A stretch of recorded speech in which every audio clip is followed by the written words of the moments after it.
Yes, indeed. Be thankful for whoever's done something beautiful for you or something who has helped you at any angle. Or, I mean, at least I think this resonates well even with that topic of discussion today.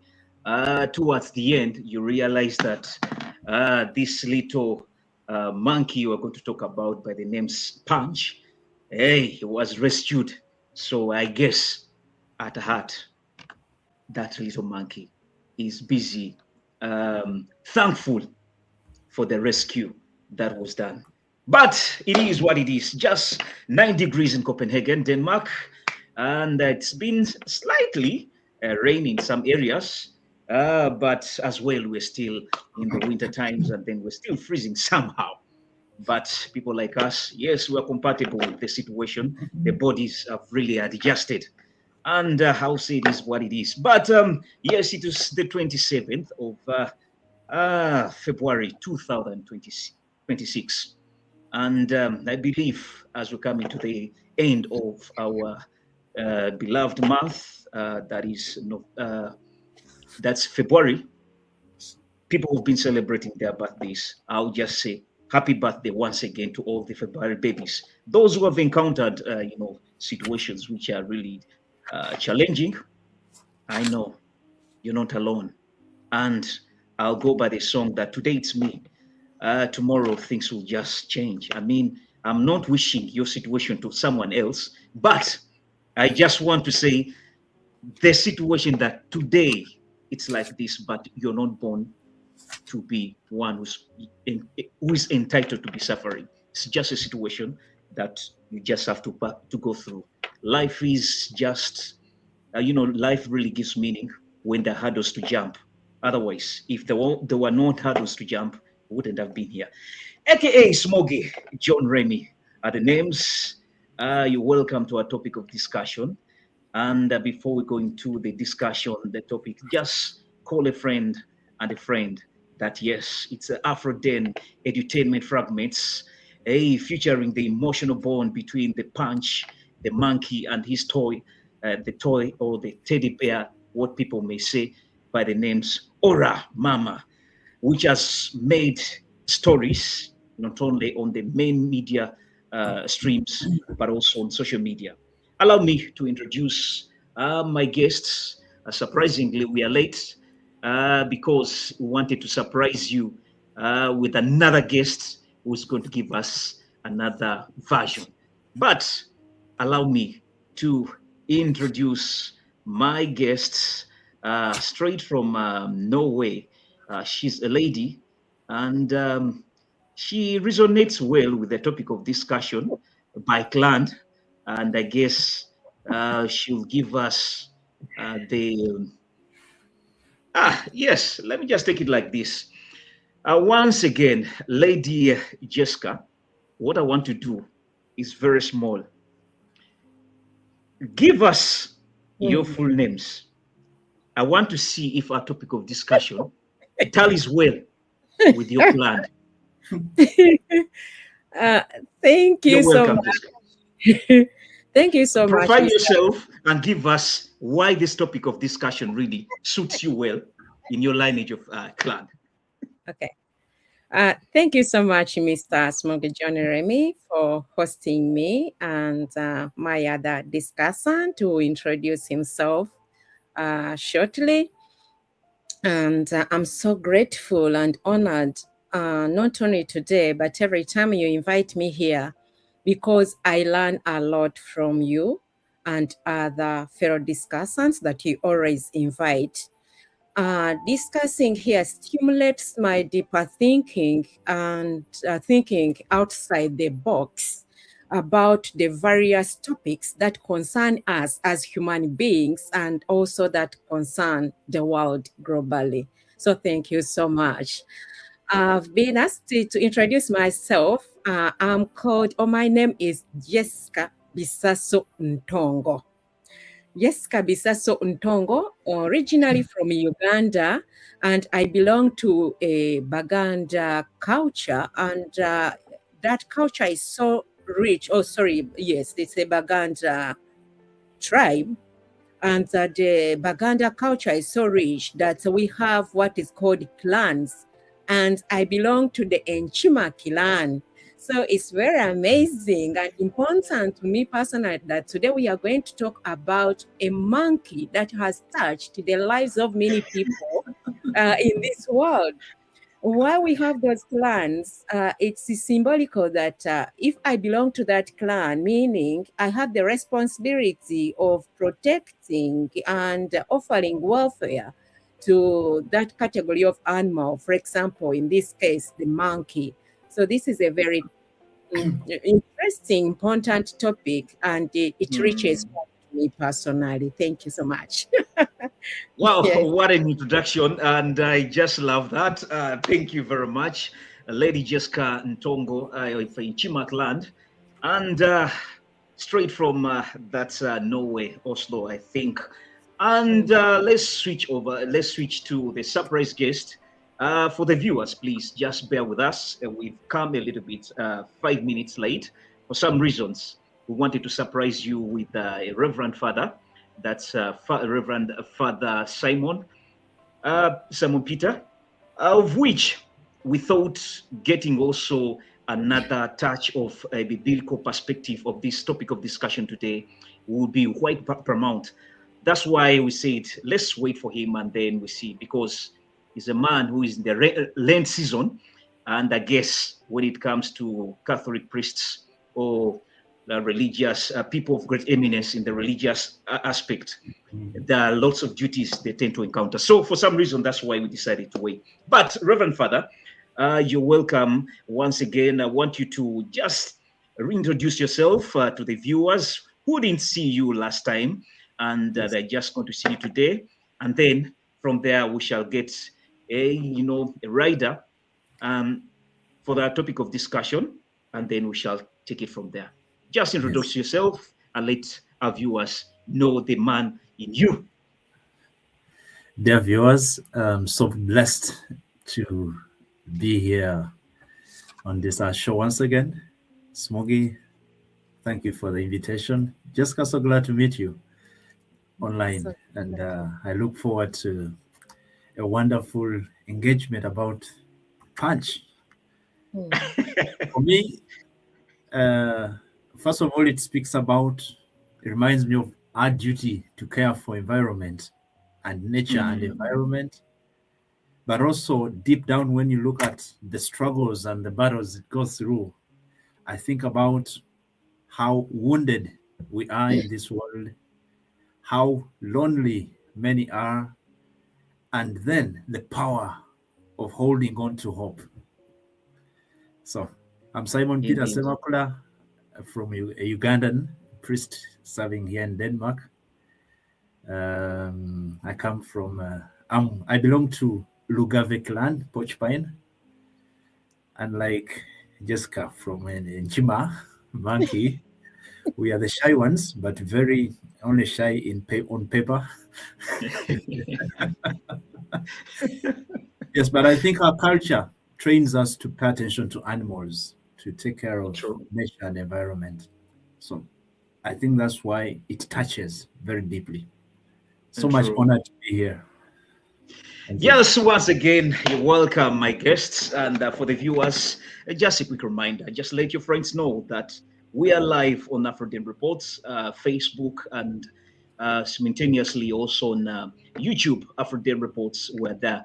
Yes, and as we go dig into our topic of discussion, we're just going to have a simple rider, which is going to give us a sense of direction, and then we shall see exactly how this resonates well with our day-to-day living as human beings, lessons we learn.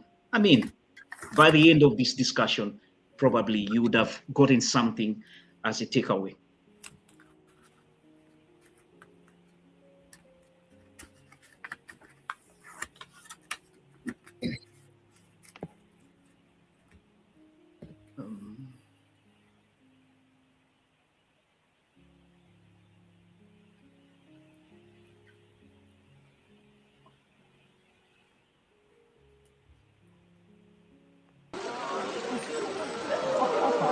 Zoo staff believe his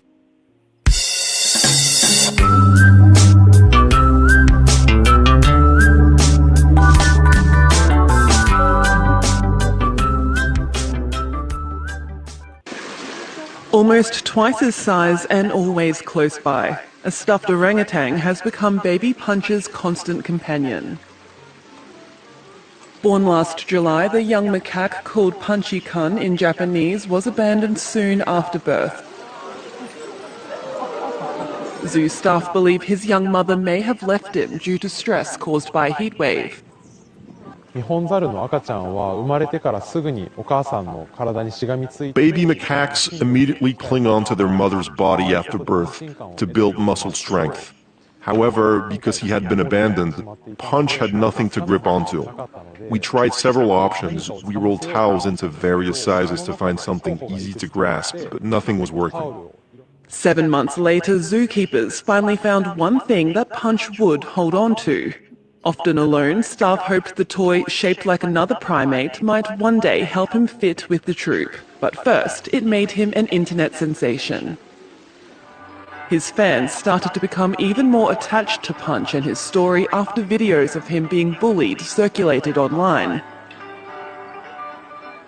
As more videos emerged, they began to celebrate small signs of progress, including moments where Punch appeared to make friends. He even inspired IKEA ads. Now visitors come to see Punch finding his feet. Seeing Punch on social media, abandoned by his parents but still trying so hard, really moved me. So when I got the chance to meet up with a friend today, I suggested we go see Punch together. But recently, staff say there has been a quiet change. Punch has been needing his toy less and less, and they believe it won't be long before he is ready to let go and fully join the troop. I think what's been fascinating is actually watching him start to learn to groom and integrate back to within his troop in their park in Japan. It's been great to see him starting to groom because that is the key way that these primates can start to build up affiliative behaviour and friendships with other monkeys in their group. Without that behaviour, it can be quite difficult.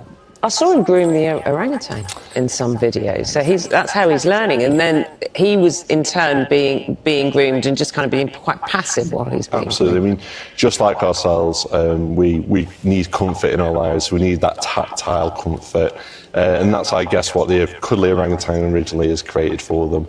And then what's followed is, like I said, it's great to see that this monkey has been able to get back into its group. A very hierarchical structure as well, so which can perhaps explain why there's that need to integrate gently and slowly.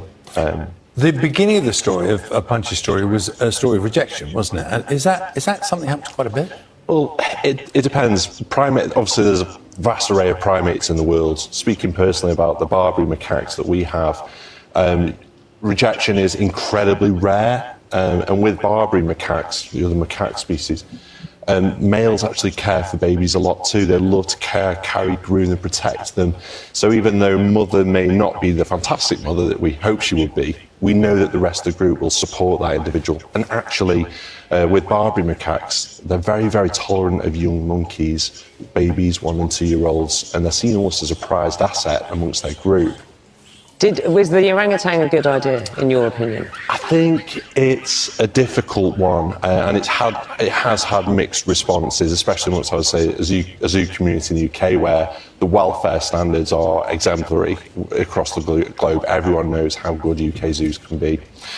The cuddly monkey, it evokes images that we don't promote at Monkey Forest, which is we don't necessarily like them to be anthropomorphized. So, yes, great that we were able to give comfort, but it's important to remind people, if you see these kind of videos on social media where maybe a primate has been used in the pet trade, it's not a great idea to share them more widely.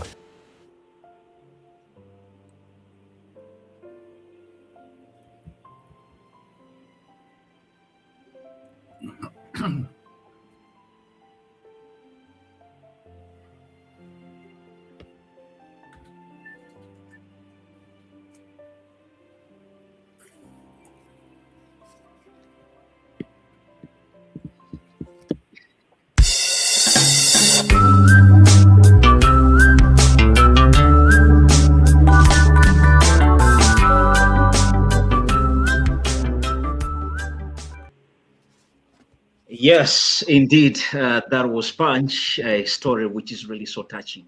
As human beings, we normally think that, love, identity, security, normally belongs and is found in the relationship of only human beings. But we totally forget that animals, other species, also have souls in them, and they can totally be affected like the way we are affected. Punch's story, Punch, for those who've just joined us, is the little baby monkey. Just a simple additive to what the writer's given us. It's an orphan. I won't say actually it's an orphan. The mother of this little monkey, the baby monkey, abandoned the monkey when it was still young, when it had been born. And it was due to the heat wave, which was in Japan. And this happens, mothers, when they always encounter a lot of challenges whenever they're into either the maternity situations. And then, that's why we should be very careful with them. So for this time, the mother, baby, abandoned the baby. And then the zookeepers, they decided to take over to at least help this little monkey have a sense of belonging somehow with the humans. But we can't refute nature to take its course. They decided to take back this little monkey to the family where it's supposed to be belonging, to that monkey family. Unfortunately, acceptance was another area which was so challenging.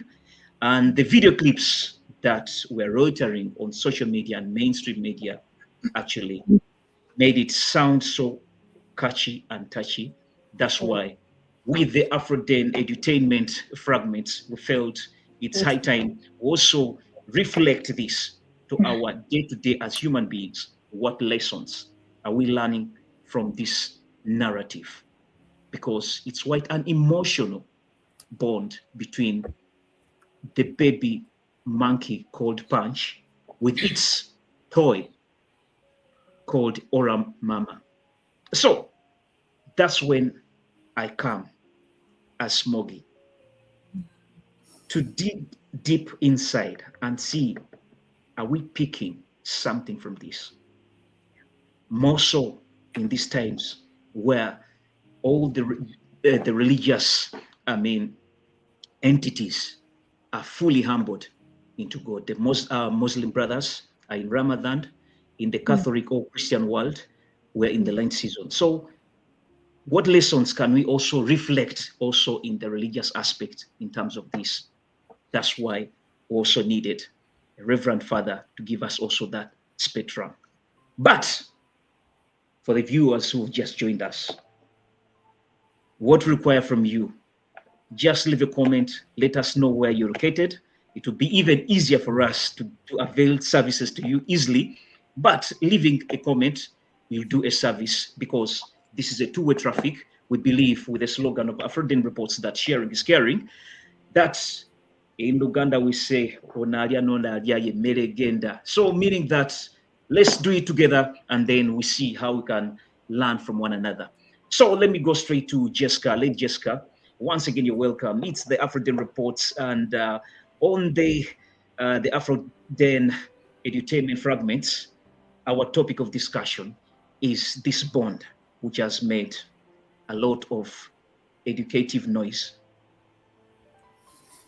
Yeah. Question here is very simple.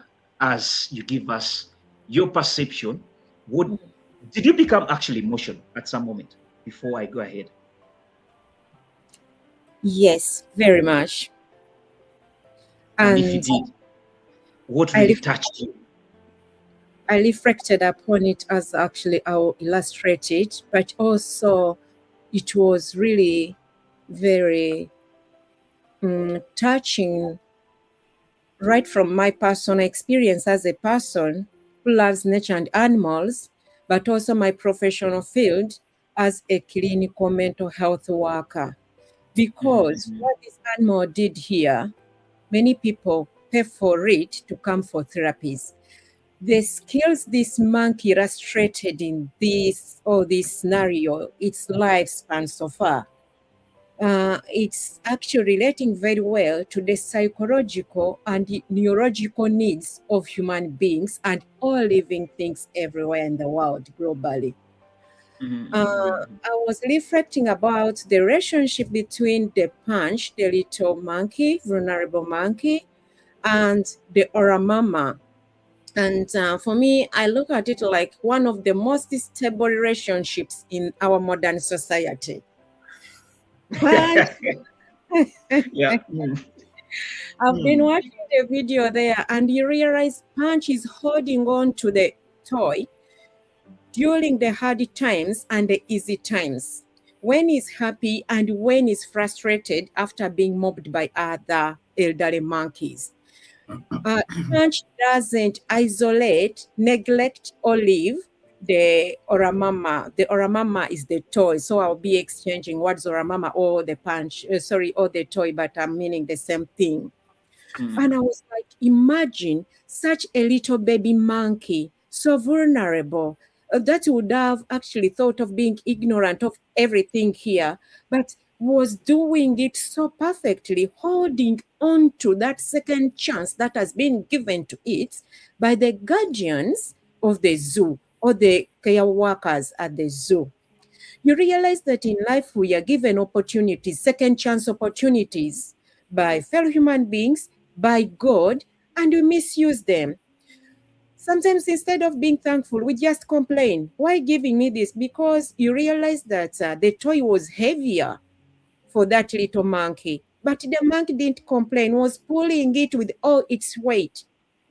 So someone would have thought, oh, this is too heavy. I'm going to leave it there at that.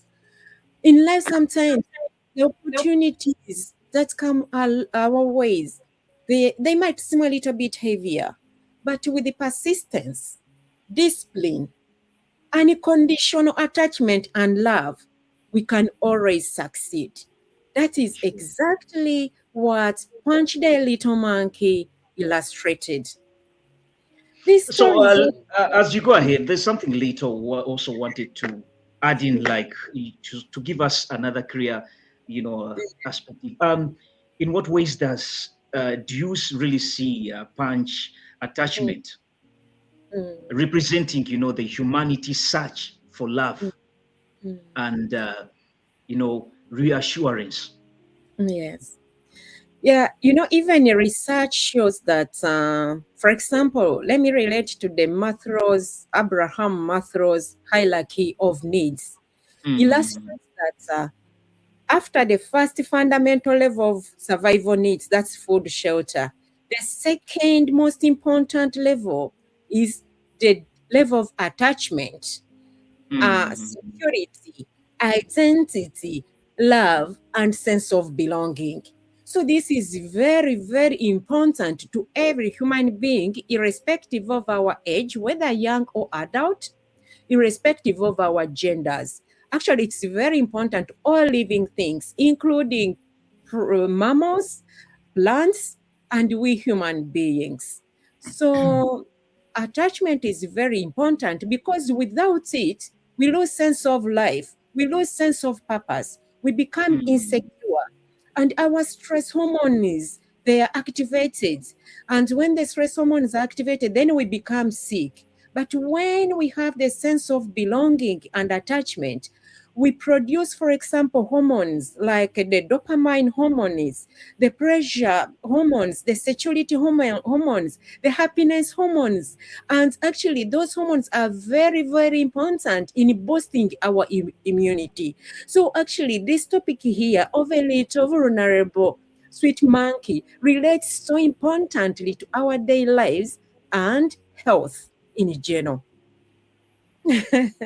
Wow, what a submission. There's something little still you've been hitting on, Yeah. and I just still wanted to still exhaust you with another one where I'm looking at why do you think humans often actually seek for love in non-human, sources, Okay. like objects, Mm, pets. mm, Oftenly, we've seen people, for example, mostly here in Europe, mm, many people have resorted to take pets to be more mm, as more having more. They look at them as something more sensible than humans. Why do you think actually humans at some mm, moment we often seek for mm, non-human sources mm. like objects, Yeah. pets, to Mm, have that sense of belonging, love, or some bit of security? mm.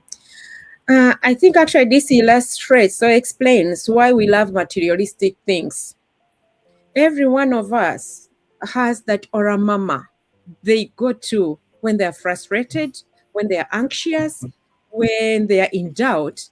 Yes, you realize that some of us have God, to us who are believers, that this is where you run to for rescue, you understand, for protection, because of reliability is always there, will never let you down. Some people actually, they are having their cars, praising their cars. You realize some people, their wedding rings, that whenever looks at the wedding ring, remembers the words of affirmation and Mm, confirmation that her husband or the wife promised unto him, and then gets to know, oh, this is my sense of security. Whenever I look at it, I feel safe. Some people, you realize that it can be something small as a pen. An executive who, whenever is going to sign a big deal, goes with that lucky pen. So most of us, mm, our toys, our Ora-mamas, only that we don't describe them necessarily as that. We always nickname something else, but that is actual it. And it's all because we want that sense of reliability, that they are sustainable, they are always there, they are reachable, we can grab them, we can go to them, we don't fear mm, rejection. You realize that teddy bear, it was always there for it. No argument, no conflict. I'm not encouraging ourselves to dwell with fellow human beings. indeed, Um, yeah. Mm, then bend more onto just holding on to materialistic things because they won't give us trouble. No, even actual materialistic things, if you're not careful, can cause harm. But it's all about finding a balance. What works well with you and for you and your people around you.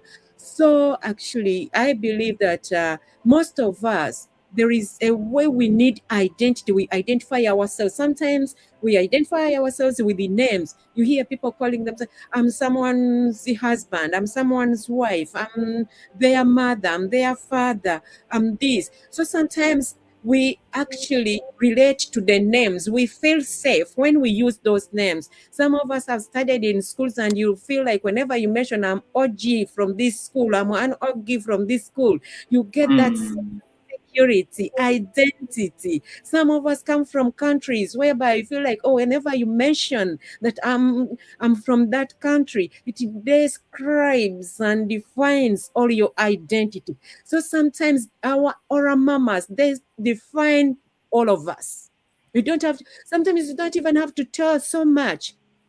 It's just where you from. I've traveled many times, and then I'm stranded somewhere looking for something, and out because of my accent, someone is like, "Hey, are you originally from Uganda?" And I'm like, "Oh, why? Hey, your accent." So my accent, Mhm. or and you must be from Uganda, and I'm like, "Oh, why? Yeah, the way you speak your English."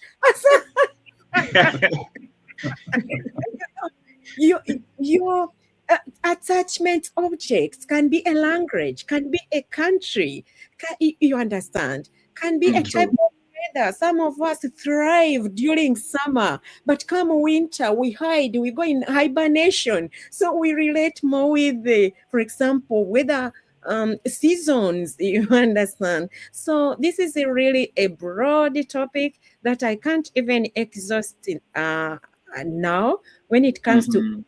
attachment. But also, I can mention that attachment is one of the most important fundamental needs of a human person. In my profession, I've dealt with the patients at the age of 50, 60. They are still Yeah. complaining about how lack of attachment, abandonment in childhood has affected their lives up to now, at the age of 50, at the age of 60. And someone will be like, you know what? All my life got destroyed because of the absence of my father. You understand? During childhood.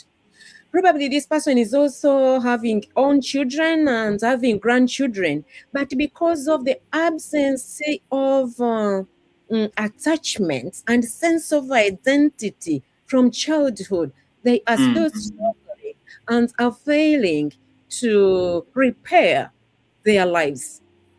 So attachment Indeed. is very, very important at all stages of our lives, not only during childhood, but actually that Mhm. was very important that many people still blame their childhoods onto their parents because of their True. absence. My parents were working too much here and there for me, and now you see, now I'm behaving like this because of my childhood. So attachment traumatizes, lack of attachment traumatizes people in very devastating ways that we can't even imagine. Another issue is that sometimes we feel like it's only young people, children, young puppies, young monkeys that need attachment. Even we adults, we need attachment at all levels of our lives, from all atmospheres and spheres of our lives, be it at work. If you're rejected by your own beloved ones, it's so hurting. If you go at work and get rejected by your own colleagues, Mm. it's like putting more salt in the what?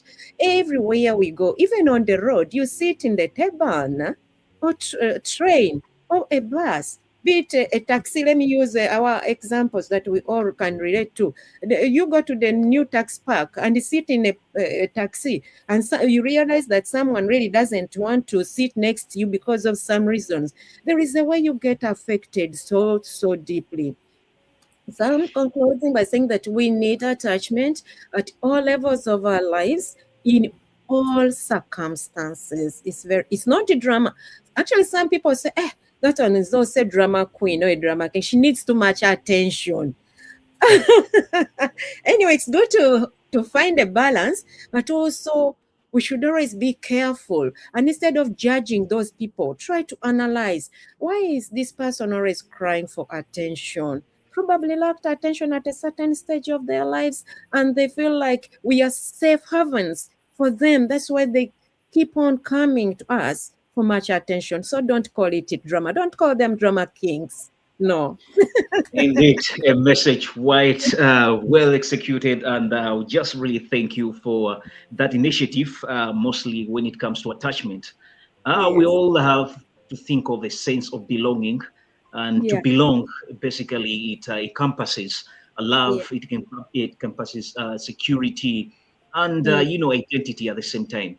Yeah. Crossing over to Reverend Father Simon, Lady Jessica has echoed on the issue of attachment, which is why it is very essential. I'll still pose the same question to you. Why do you really think humans tend to have that, strong attachment to, at times, on objects, more so, basically objects?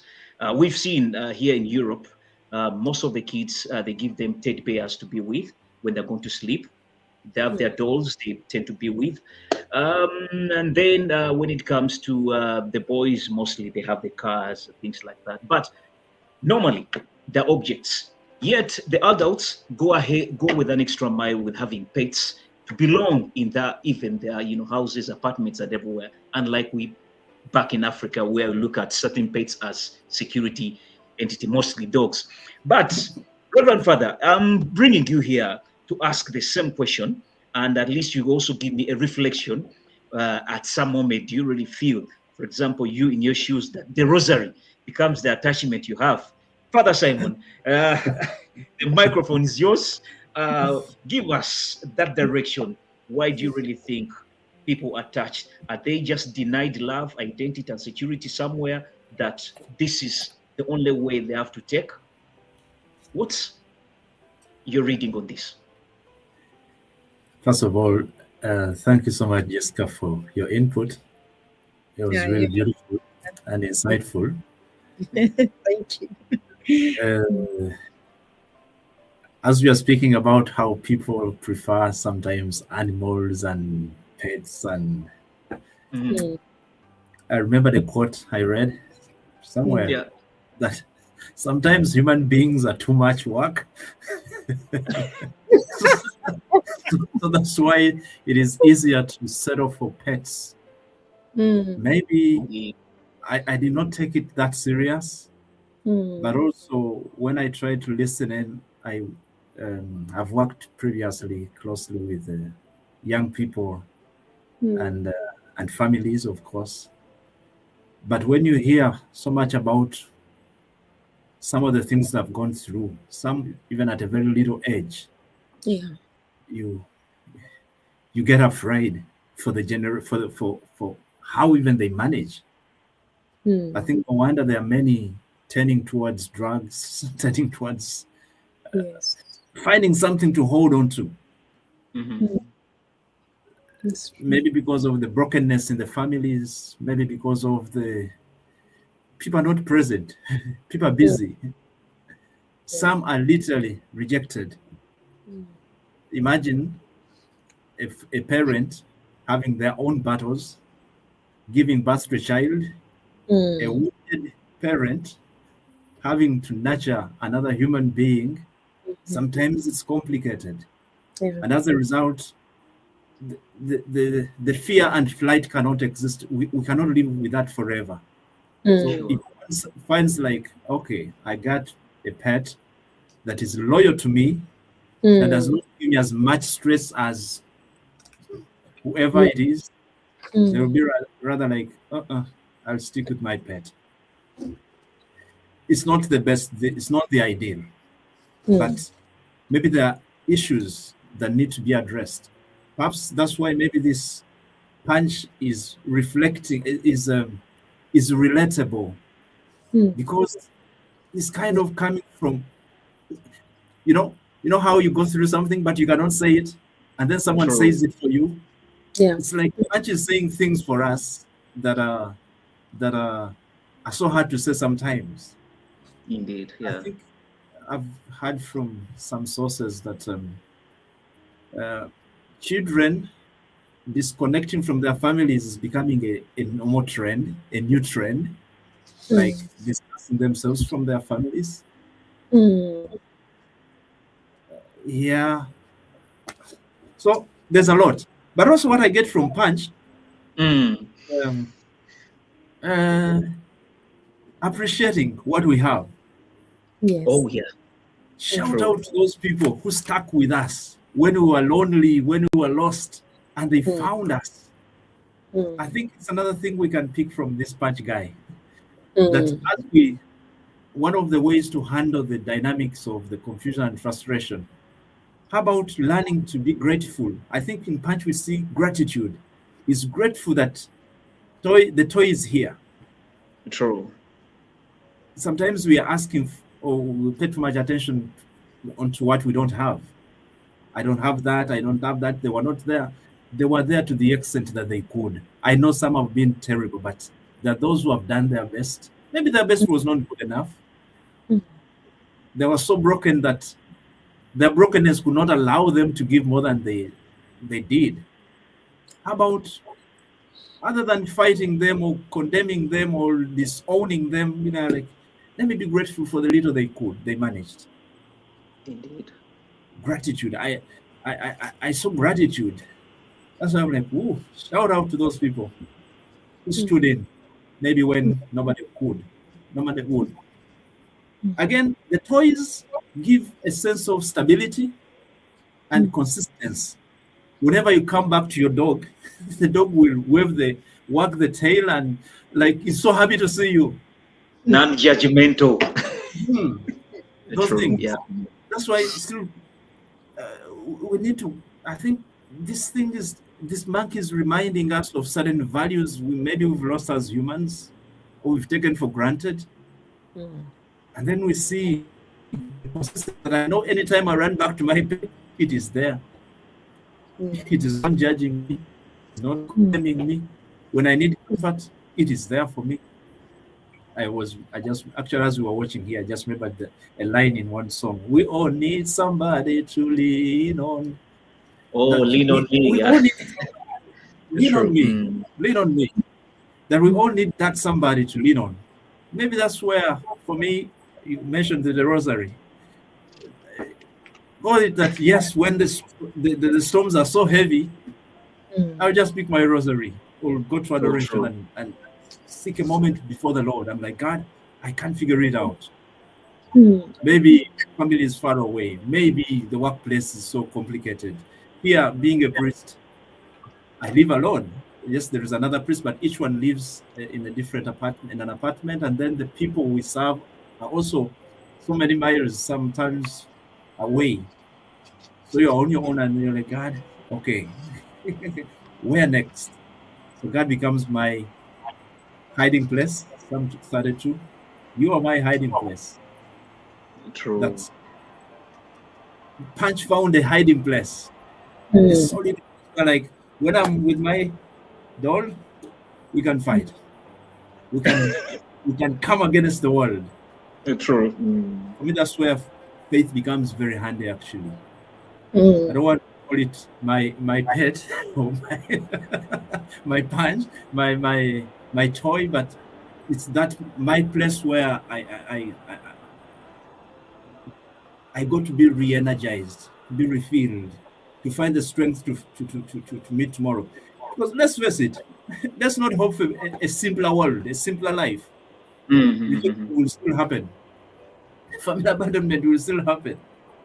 How do we develop a thick skin? Mental health is real, as Jessica was speaking.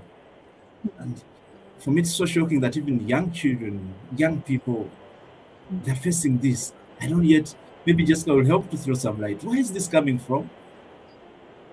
But finally, during the time of Lent, that's why being the time of Lent, we pay attention to a bit of more prayer, more fasting, and more almsgiving. These pillars, I think, can help us to do what Ora-mama did for Punch. True. Yeah. We can reach out. We can be that strong pillar somebody holds on to. That we can reach out. That's why you have almsgiving. Like, help somebody. Our Muslim brothers and sisters call it zakah, paying. Is it paying zakah? Something. There is their program of helping. For us, we call it almsgiving. Richard, It's a zakat where it's used to, to help, others in terms like this. Actually, yeah, true. sometimes that little help is all somebody has to be like, okay, somebody cares. I True. found my little toy. Sometimes yourself, it's the prayer that you need. And also thinking about Jesus himself, who dies for me, a sinner, I'm like, okay, even if the world rejects me, there is somebody who even decided to die for me. I'm like, wait a minute, then we can deal with you. You decide Indeed. to die for me. Then I can hold my head high again, even when I feel alone, because I know if somebody is willing to die for me, and for you don't see value in me, then I have to make a choice. Who do I believe? Yeah. And then I'm like, okay, Jesus, we have to stick together such that we can face this world, this life. Otherwise, I've read it's also shocking suicide among young people in the developed world. True. How? How? When you have technically all you need, you Indeed, can yeah. find more, even government can subsidize and add on and on. Suicide? Yes. Need somewhere to hold. Someone we need to feel held, actually. It's not just even one holding your hand, but to feel held. That I feel somebody, and somebody got my back. Yeah. For me now, that's where faith comes in very handy. Because again, let's face it, human beings have work to do, they're busy. Nobody can satisfy a human being's needs completely. Indeed. So faith helps. Our kindness will help. Your personal prayer will help. Otherwise, some other toys will destroy us, actually, on the other hand, unfortunately. If your toy is the drug, unfortunately, it might, if it doesn't lead you to prison, it might land you in the hospital before you land in the grave earlier. So, yeah. But otherwise, it's a real thing. Wow, indeed, what a submission. It's right energetic. You've energized it in another direction.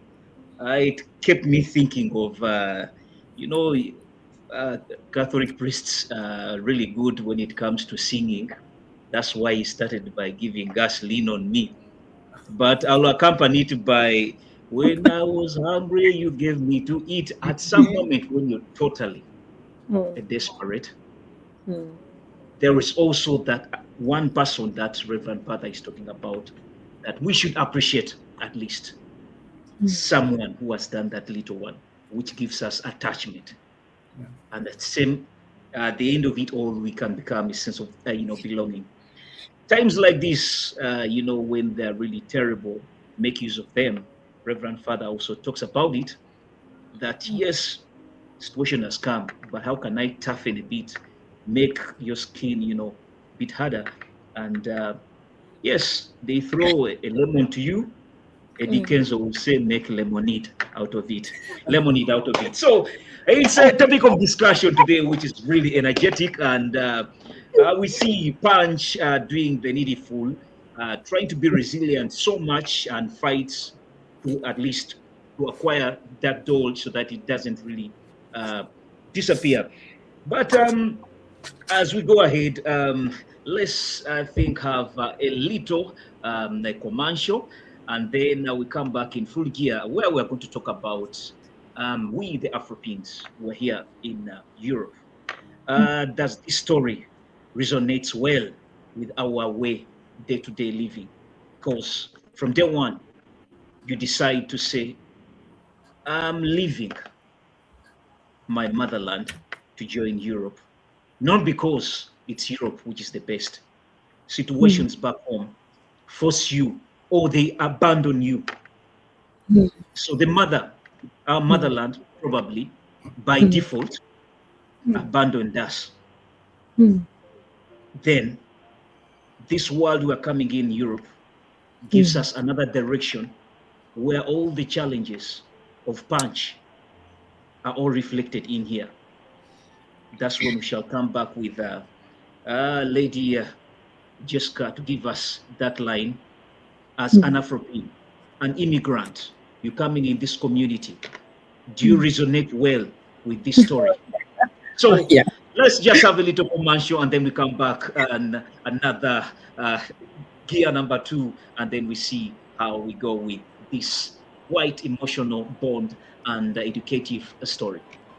In the heart of Uganda is an institute designed to prepare students for rewarding careers in the vibrant hospitality industry. Copenhagen International Institute of Catering and Hotel Management is here to provide a solid foundation for Ugandans in catering, hotel management, knowledge and skills required to excel in various hospitality sectors. Our courses are designed by industry professionals to ensure that students learn from the best to create well-rounded graduates. We offer practical training and internships to students using state-of-the-art equipment which is used all over the world to prepare our learners for jobs both locally and internationally. We are located in Kisasi on Bahai Road, 8.7 kilometers from Kampala city center. Copenhagen International Institute of Catering and Hotel Management.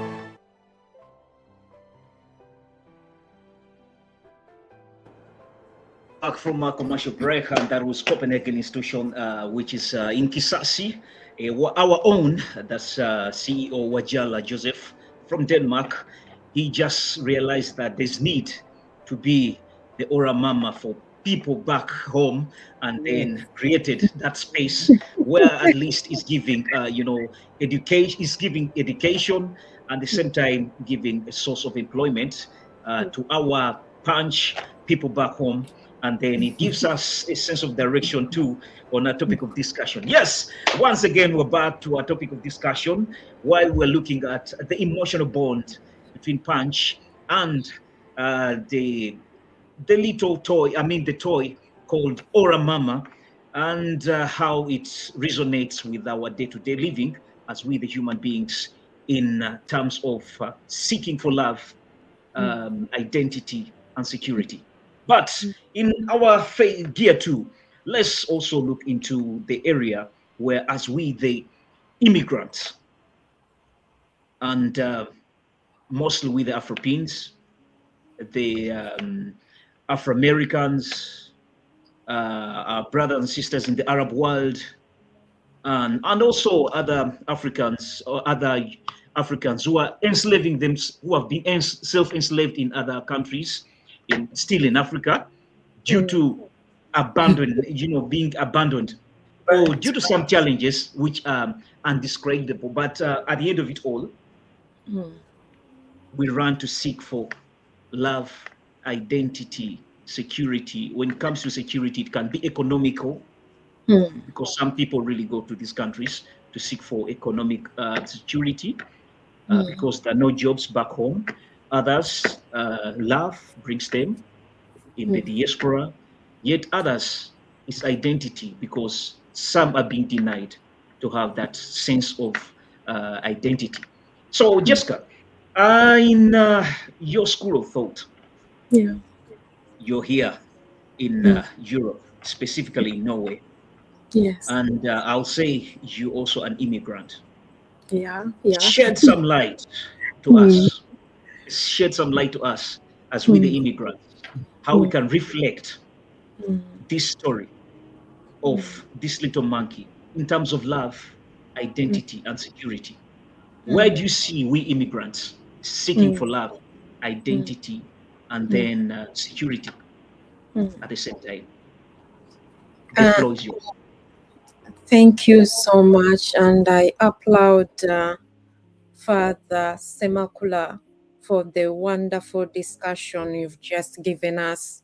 You've mentioned many important things, but there is something that you left me reflecting so hotly about, and that is the issue of the children who are committing suicide, who are encountering very diverse mental challenges because of having come to the new societies. Not only actually our immigrant children, but also children of the nations where we migrate to. And the questions are very many. Parents are having a lot of questions. Hypotheses have been put out there to explain whatever they want to explain, but the solution is not being really very tangible. They haven't reached a solution yet. And the numbers of children taking suicide are increasing. Only that. Disclaimer, these nations don't report publicly most of those things because of what we call Tosesplicht or Noshk, anonymity. You are not supposed to expose patients' information outside but it's very alarming. And me as a person who is there, first of all, I realize this topic I'm going to tackle of immigration is one of them. Another thing, the laws in the countries and the differences in child upbringing, whereby parents feel de-empowered and they withdraw emotionally, psychologically, economically. It's not affecting because, as the father illustrated, these nations are well equipped financially. They have all the buffers, the offers, and the services, economic services for those children. They can give them any materialistic things, but then there is something that they can't buy for them. That is emotional attachment from the parents. It can't be bought if parents withdraw. And me, I've come up with my own term, which is called psychological vaccination or emotional vaccination. You know, we always, that's a good one. I think you realized during COVID time that we are being emphasized to vaccinate ourselves. Some of us working in certain sectors weren't supposed to take breaks during that time. It was a must for us to vaccinate ourselves. Since childhood, we've been vaccinated against polio, measles, hepatitis, and all that. But very few people pay attention to emotional and psychological vaccination. Now here, a young monkey in one of the zoos in Japan actually illustrates to us well the importance of emotional vaccination.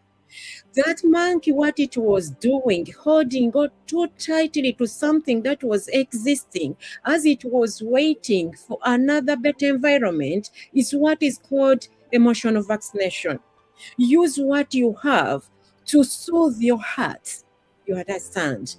If you want to reach a certain ladder, you want to work in a certain office, you've been rejected by that boss several times. Whenever you apply for positions you see there, what do? Do you give up? Do you start like damaging yourself emotionally and physically? No, find something else. Find a small job. Could be a cleaning job. Start from there as you're working towards the necessities of that job, what really they need at that job. Don't give up. But as you wait, most of us destroy our lives during this waiting period. We are not patient. We give up so easily. And I encourage people, don't despise small beginnings. Those small beginnings, they act as buffer, they act as emotional vaccination for you as you're waiting to reach something very fundamental. In this case, punch the little monkey, hold on to this toy. To some of us, you might see it just pulling a toy, but it wasn't just pulling it. It was holding on to meaning. It was holding on to hope. It was holding on to stability. And in that struggle of trying to be included, there is also a lot of integrity that is needed. You remember when it was borrowed by the elderly monkeys, it didn't give up or it didn't revenge because being young and inexperienced would have fought back. But it used to distance itself from danger, ran towards the toy, held it so firmly, and then waited for another perfect timing for it to come back and seek inclusion from the elderly monkey. It did not give up, neither was it acting too desperate to be accepted. Because sometimes when we are so desperate, we just annoy more the people would have included us in. And out of desperation, we can act actually irrelevantly in a way that creates us an image about us. And also this brings me to another important aspect of body language. There is an author whom I like so much. He's called Robert Phillips. Describe detail the importance of body language. If you realize Punch, the monkey, it remained jolly, it remained relaxed, playful. Its body language was welcoming and accommodating. But most of us, when we face challenges, we put on these faces, we go around complaining, blackmailing, this and that. No, dear. Compose yourself in a way with a body language that will really make it easy for those people who want to include you, to bring you in. Don't go around gossiping about them, blackmailing, talking ill about them, because you blackmailing Actually, let me just bring this additive. The saying that a smile gives a smile. Exactly. The law of attraction. Definitely. Law of attraction, yeah. Anyway, I was meandering a little bit there, but if I relate this to our immigration system, given the fact that all of us here, we are immigrants, we came here because of various reasons, in a way that by default, maybe we might feel like we were abandoned by our nations, or like motherland, or we abandoned them. It can even be reciprocal, actually. Sometimes it's us who abandoning our own. Sometimes actually for sure, it's also possible. in your marriage, hoping for a better marriage somewhere else, and then things out the way you thought. So sometimes we experience that. At some moment, we're becoming the mothers of Punch. The issue actually here is that when we migrate, mostly we come with our 2 suitcases, 23 kilos, 23 kilos. That's basically KLM, and most of these international flights, they give us standard suitcases, 23, 2 suitcases. Those are our Ora-mamas when we arrive here. Then you arrive in a full, rich, first-class country, but when you arrive, you feel like it's too empty. Psychologically, it might be having the best buildings ever, the best transport system, the best welfare system, healthy system, but dear, you'll be there in your room and feel like the entire world is shut down, is closed, and you feel like you are alone in that country. So during that period, dear fellow immigrants, it's very important to find something to hold on to. Reach out, you Google, look out for example, Ugandan associations, community groups, churches, institutions, areas where you can come and have a sense of belonging and inclusion, identity and security, a place where you can feel loved and get the opportunity for you to love back. And we are lucky these days, we have a lot of those platforms, as I've mentioned. So just go out there and expose yourself. Don't fear. No, do it. Because actually it's very damaging. Maybe if I came to Europe, I didn't know so much about stress, anxiety, depression. Hello. But here is the order of the day. And you wonder why. People have it all. They are rich, but so empty from within. Full on the outside, people dress so nicely, so well. We make up so well. But when inside we are bleeding, we are empty. So we have really to dress ourselves from inside out, I think. And as immigrants, we face with a lot of challenges: discrimination, racism, lack of family, lack of network. But also I've learned to reconstruct the importance of reconstructing the meaning of a family. What is a family? I think we have to go back on the drawing board and design our own families, not abandoning or disowning our biological families, but also where we are, we can add on to the biological families that are distant, that are far away, to the nearby families. A family can be a group of your colleagues whom you spend more than 8 hours every day with, you eat with, you share with your deeper worries, you understand, your little joys in life. And also, A family can be your neighbors, for example. Where I work, we are faced with a challenge of, especially foreigners, when it comes to the aspect of giving their next of kins. Hey, people. Hey. Hey. Someone is, do you have anyone who knows you around here in case of anything? I saw that during COVID. And then someone is like, no.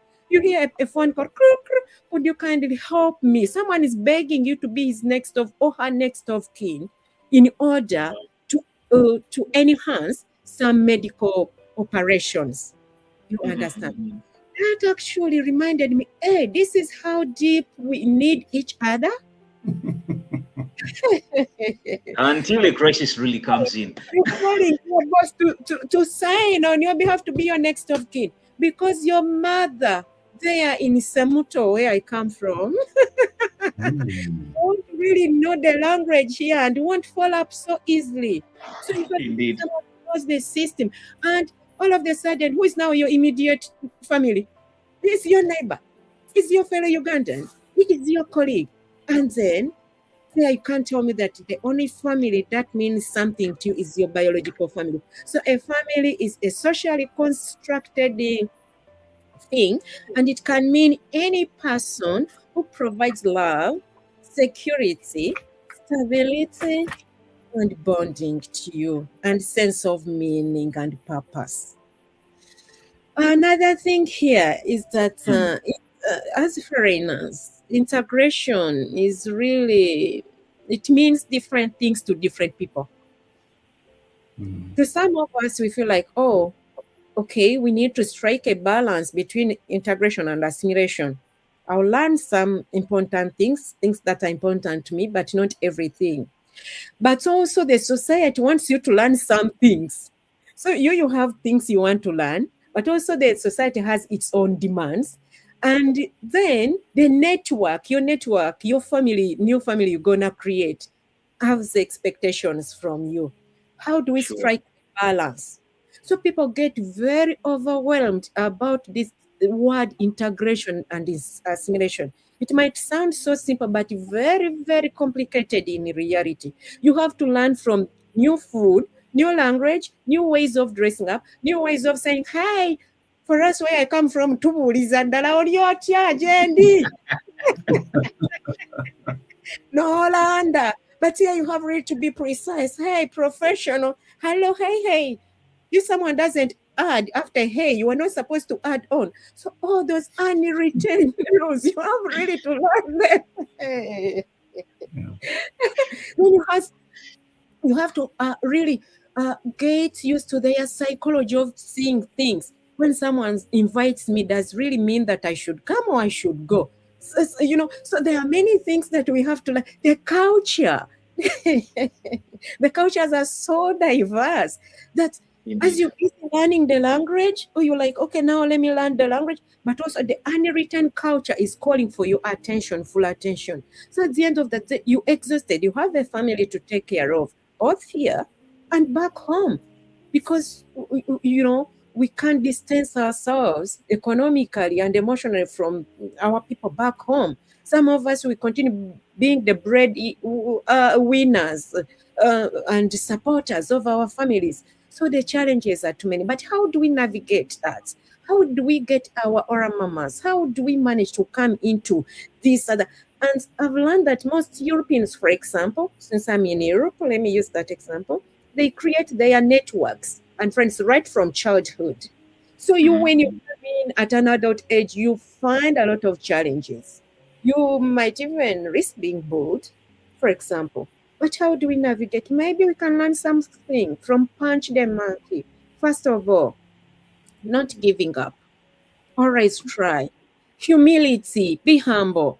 That little monkey I saw somewhere, it was always taking initiative to come to the elderly monkeys. Take initiative, invite yourself. Sometimes we just have to invite ourselves. If you sit back there and wait to be invited, you might not be remembered. Invite yourself, but in a respectful, sensitive, and humble way. the punch always invited itself. Some people might say, "Oh, you're throwing yourself too much there." Okay, try to find a balance, of course, but don't give up. Keep up the hope and faith, and combine it with the actions, because even the Bible says that faith without actions is dead. Wow, a brave submission. But before you go ahead, someone has really appreciated that's Buana Eddie Cool is saying something very brave here. He's saying that now that this lady from Semto can construct a family with a man, with a man from Navitende, and that will strike balance. Eddie Cool is a man from the Busoga land, and from your submission, he's seeing future in how you can strike balance. However, Eddie Cool way for good. This is not a Vadonya show. Don't just start finding belonging here. You don't belong at this moment. Just inbox later. But anyway, Eddie Cool, I really do appreciate your contribution, your initiative. It's really another area of humor, which maybe Eddie Cool has seen an Ora-mama. Eddie Cool is that's a good one, Father. Yes, for the viewers, please, you can always contribute by leaving a comment, and then you give us your perception towards our topic of discussion. We're looking at how this, little monkey, which has gone viral on its, life, its story, which has become really emotionally heavy, and going on main media streams and in social media. And for us here on our Afroden edutainment fragments, we're just looking at lessons we are learning from this story and how it resonates well with our day-to-day living as human beings.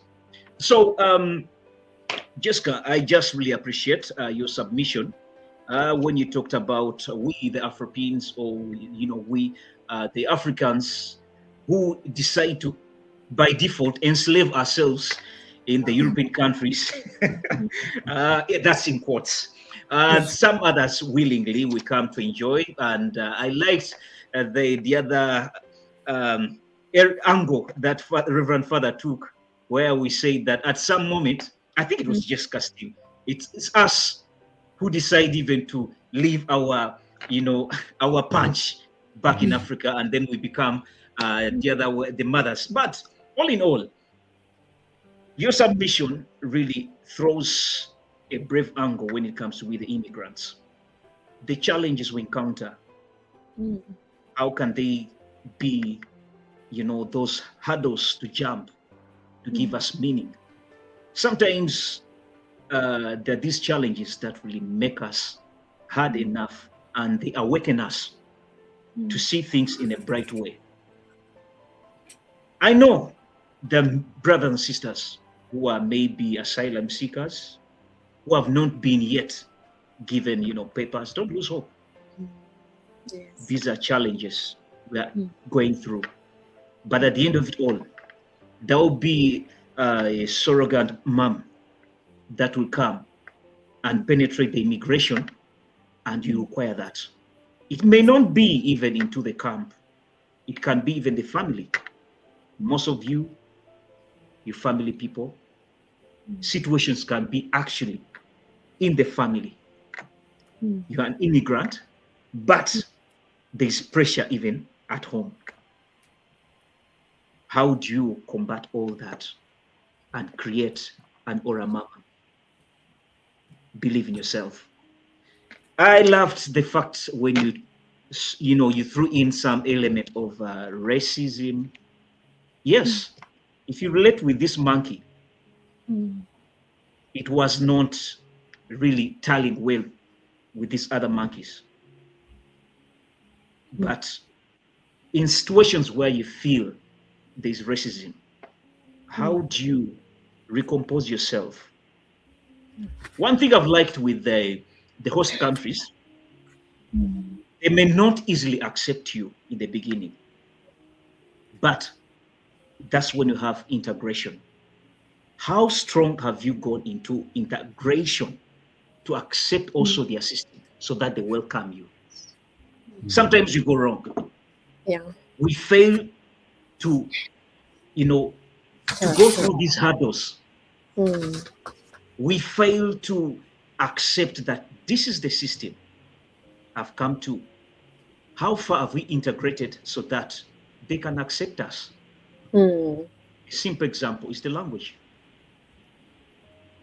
For example, I'll give you the Danes. Sometimes you are the Danes. Yes, Danes are these people who are very a little bit, they distance.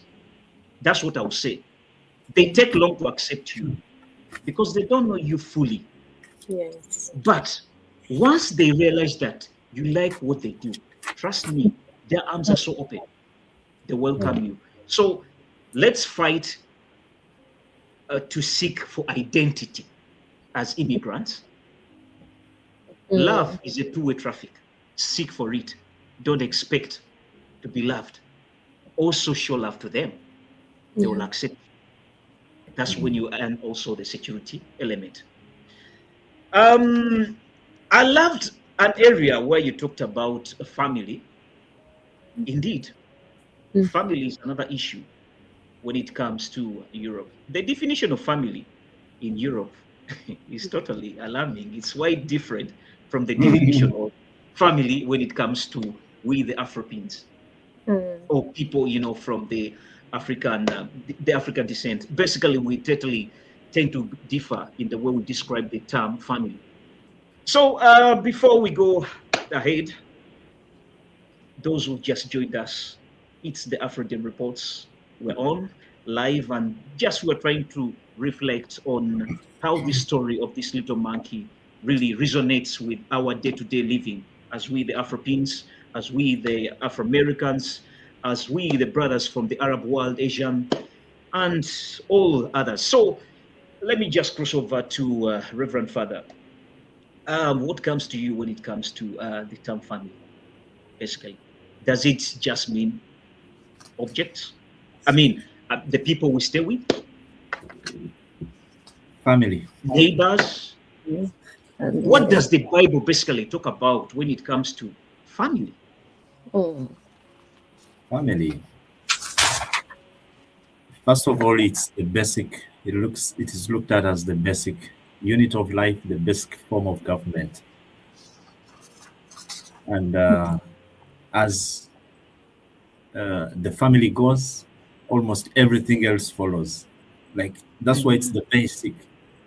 If the family is firm and strong and together, chances are we shall have more human beings who are reliable, who can think about others, care about others, and become that shoulder you can lean on. We shall have leaders that are true to their calling and duty, even priests or religious or in all fields of life. Once family is organized, we have better chance. We stand better chances. Once family is broken, we stand again more chances of getting broken leaders, broken priests, broken workers, broken everything. So that's why I fear so much that we have a lot of brokenness in the family today. And then that chances are it's gonna get worse before it gets better. Not just to sound an alarm, but rather to call attention to we need to do something about the family. And now, like now. Otherwise, it may be too late. We may have lost. How many must we lose before we stand up to do something? So family is very critical.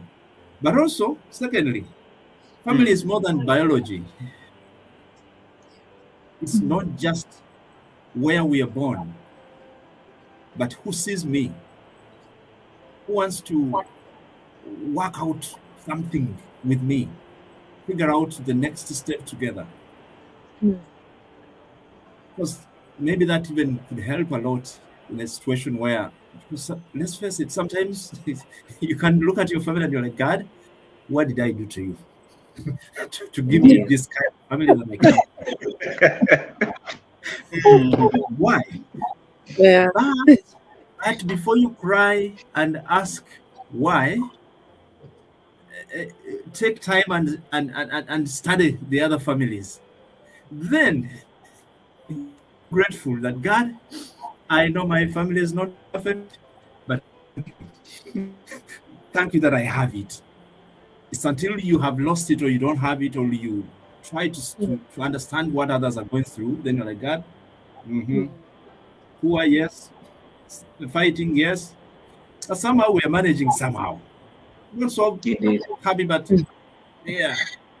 So there's the biological family we can appreciate. Like I said, shout out to those people. But also, there's the family that finds us. Before the family we make, the family that finds us. You meet Smokey and you're like, somehow we connect something. That even when nobody else gets it, once I meet Smokey, Smokey will see me and I will see Smokey. And as immigrants, like Jessica was saying, we need actually, when we are away from home, it's one thing we need to cultivate. We need to become a family. Yeah. That we see each other. At least wave. I never understood the power of looking somebody into the eye until I got here. That sometimes you're walking on the street, everybody is minding their business, until somebody raises their eyes, looks you into the eye without saying a word, maybe a faint smile, and you're like, oh, somebody has seen me. And the flow of emotion is suddenly is different because somebody has me. That's why it's so sad if immigrants we are fighting in foreign countries. That is terrible. If we get to the point where that's so unfortunate. Yes, we can have misunderstandings, but we should find ways where we can, come to understand, come to a kind of understanding. And then I love it. Actually, thinking of Ora-mama, it's like if you can find an Ora-mama, be the Ora-mama. Indeed. Yeah, if you cannot find one, be the one. Be the one, Yeah, and I think other than crying about how our countries have let us down, how our families are dysfunctional, how about if we decide to form the families that are functional? How about if we decide to become the people who will start a kind of revolution that will bring about the stability and the sanity wherever we come from and wherever we stay? Was it Jessica speaking of invite yourself? I think Smoggy also mentioned invite yourself. I was speaking with a group of great ladies back home in Uganda, and they were corporate ladies, and they're like, the cake is small. They were speaking to themselves. I was only waiting for them for the mass part. So the cake is very small. If you wait for somebody to invite you to the cake, to the table, you might never taste it. So find a way of getting to the table, my friend. So and we could see Punch doing that. He had been punched so many times. I love his name. He had been punched many times, just like many immigrants. We are punched many times, both locally and internationally punched. But then he's like, I'll still try again. Try again. I will not discard my punchiness. I will not discard my past. I'll come with it and see if I can expose you to the beauty that I carry as I try to learn, as I try to fit into your society, but without losing my roots. Indeed, yeah. That would also help us. Keep your roots, assimilate, integrate, whatever, but bring out your beauty too. And I think that's where it also comes in that maybe some people who have come before us, not all of them, but maybe some, or maybe some people not come before, some people like us maybe have put out a picture, an image that is not so pleasing in some of the countries where we've come to stay. And then they have learned to see us different. That sometimes it's enough to know which country you come from, and people are like, people, distance, space, take care. Because what image are we portraying? Indeed, I yeah. love to see myself as, I'm not fighting with the ambassador, but I love to see myself as a kind of mini ambassador of sorts. An ambassador of, I should represent the best of who I am.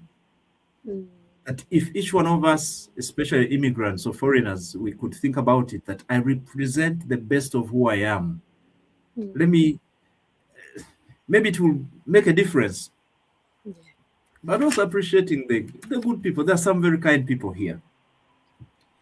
There are some good Ora-mamas that you find on the way. Indeed, yeah.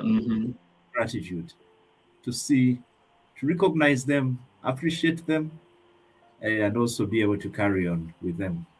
But otherwise, sometimes back home, either from families or countries, we've been let down many times.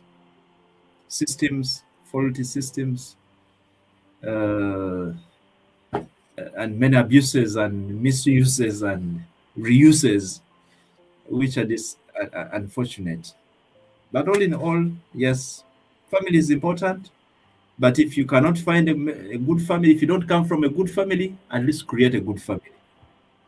That will be my kind of little conclusion about this. If you can, I love the submission, and just an additive in a brief, if you can give me this. Yes, we're seeing this punch and the Ora-mama, that toy he was always moving with. Do you think, Reverend Father, do you think losing Ora-mama would change how Punch sees himself? Please come again. Do you think this little monkey, losing that little toy or Ora-mama, would change the way he sees himself, how he sees himself? You can also relate this to ourselves. Yes, actually, yes and no. Depending on when and how he loses. First and foremost, if he has been grateful enough for the great service Ora-mama has been, and how much Ora-mama has saved Punch from the loneliness and been there for him, he has learned that somebody cares. That value learned can carry you on, even when you lose the one who provided it. Then two, if you offer yourself as the one who becomes the next Ora-mama, position yourself as the next Ora-mama, then you are carrying on, they call it passing on the baton. As in, I received it, I pass it on. Like, I'll be the next Ora-mama. That I've lost, say, the Ora-mama, but I've inherited the Ora-mamaship, and I will pass it on. Then that way, whichever way it happens, you are able to carry on. But otherwise, the pain remains. If you lose the only one who was there for you when nobody else was, when nobody else cared, the pain always remains. But you can fight that way. Become the Ora-mama, and always cherish those values you learned and the good times you enjoy. Yeah. Wow. I thank you very much, Reverend Father Simon Peter. Yes, it's really insightful. And those in our comment section, Eddie Cool, I see your comment. Yes, I'm going to read it. But before I go ahead, let me just give another one a chance to Jessica. Give me this in a brief, Lady Jessica. If Punch could speak, what do you think he could say about Ora-mama? Wow. Good one. I think mostly it could be thanking Ora-mama for accepting Punch the way he is. You know, sometimes in life, we need people who see us for who we are, who see the best in us, who accept us the way we are.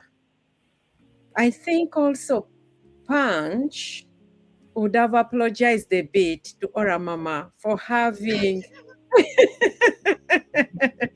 because you know sometimes when you are so attached to someone, you can in a way indirectly become a burden to that person without I knowing. didn't see that. I didn't see that angle coming actually. And pulling Ora-mama around or over and Ora-mama not complaining. I think all of us have some scenarios where we really pulled around our parents. Or people who have Actually, we overtake that positive energy in them. I've heard of parents who like went buying themselves new things, new clothes. They forget about their own Ora-mamas to be there for us. So sometimes these Ora-mamas also sacrifice for us. I think actually it would be nice to be sensitive enough to realize the needs of the Ora-mama, the needs of the people who are there for us. The Reverend also, I think, mentioned about it, that you also be willing to reciprocate a bit, you understand? Be thankful, share. And I realized Punch, the little monkey, after being accepted, shared his Ora-mama with the rest of the group. So even the rest Indeed. of the group started learning to touch him. Actually, this is very interesting to us as immigrants. You know, when we come in these societies, first of all, they are skeptical of what we are coming with, the food we make, the this and that, the looks and everything. You go to work, everyone is observing to see how you're gonna perform. But at the end of the day, it's our responsibility to make them share and like the goodness that we carry with us. The way he shared the Ora-mama with the rest. So what Ora-mama do you have that you're holding on to so dearly that it even makes you be selfish? You don't want to share with others. You want others to be Ora-mamas to you, but are you willing to share the little or the much you have with others? Should I add on? You've done something wonderful. I really do appreciate. But from the scenes which you're seeing right now, it's a time of, this little monkey was really accepted by surrogate mother monkey, which really accepted it and then took it in as one of our own. It's to me, it resonates well with how at times we really have to appreciate these countries which decided to host us, that they reach an extent of encompassing us, taking us with all what we have. I mean, they appreciate the culture. For example, look at this scene right now. Let me try to.